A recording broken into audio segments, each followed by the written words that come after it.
да ви честитам слободна, суверена и самостојна Македонија.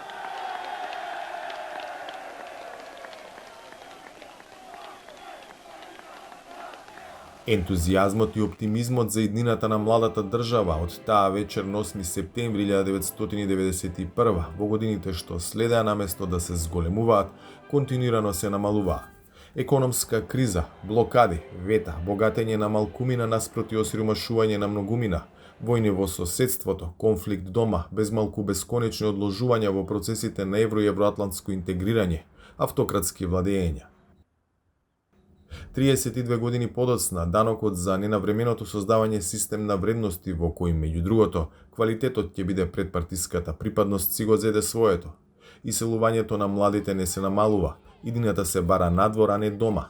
Довербата во институциите се топи, особено во правосудството, кое треба да обезбеди еднаква правда за сите. Образованието тапка во место, а здравството е далеку од тоа што треба да биде. Земјата може да се пофали дека по сериозни отстапки кои значеа и промена на името успеа да стане дел од НАТО, но членството не го донесе волшебното стапче кое би значило уредена држава по европски терк. Тоа на денот на независноста го констатира и дел од државниот врв. Бележевме и успеси и неуспеси. Некои од нив се случија токму на денот на независноста. Успесите не радуваа, но за жал примерите на злоупотреби и системски потфрлања ја рушеа довербата во институциите и ја обезвреднуваа самата држава. А цената ја плаќаат оние кои најмалку придонеле за таквите состојби. Учениците во образованието, болните во здравството, сиромашните и младите. Се почесто солидарноста и емпатијата започнаа да им отстапуваат место на себичноста и апатијата, а тоа е амбиент во кој луѓето не сакаат да живеат. Почитувани со граѓани, знам дека ова не се вообичаени празнични пораки, но се неопходни, затоа што граѓаните на 8 септември 1991 гласаа за уредена и просперитетна Македонија, која се уште ја нема.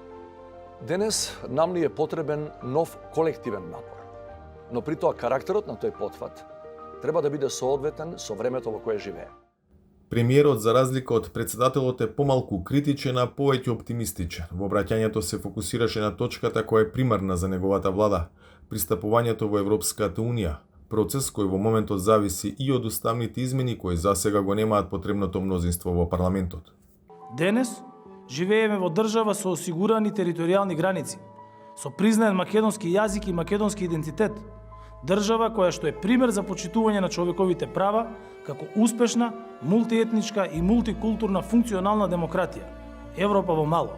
Почитувани граѓани, ако некогаш било вистинското време да го обезбедиме животниот стандард што го посакуваме, квалитетот на живот што го заслужуваат нашите млади, да живееме во земја во која што владее функционално право, во еколошки чиста, зелена средина, енергетски независна држава, со конкурентно земјоделство, со шанси за пристап до европскиот пазар од половина милијарда луѓе. Тоа е денес. Лидерот на опозицијата, невообичаено за него, на 8 септември не настапи со политички говори со очекуваните критики за власта, туку во планински амбиент го честиташе денот на независноста. 8 септември, ден на независност. Среќна независност и вековите да се Македонија. Честитка за денот на независноста прати и Вашингтон, клучниот сојузник на земјава од 91-та наваму. САД ја поддржуваат Северна Македонија во реформите за интегрирање во Европската Унија и создавање односи посилни од кога било со соседните европски земји. Северна Македонија направи големи чекори за да обезбеди просперитет на сите нејзини граѓани додека се соочува со глобалните предизвици, а ние стоиме со вас во вашите напори да го промовирате владењето на правото. Со нетрпение очекуваме да го зајакнеме нашето партнерство со Северна Македонија и да ги унапредиме нашите заеднички демократски вредности во годините што доаѓаат, пишува во изјавата на државниот секретар Ентони Блинкен. Од сите предизвици кои предстојат, Вашингтон реши јасно да издвои еден – владењето на правото. За Гласот на Америка, од Скопје, Владимир Мирчевски.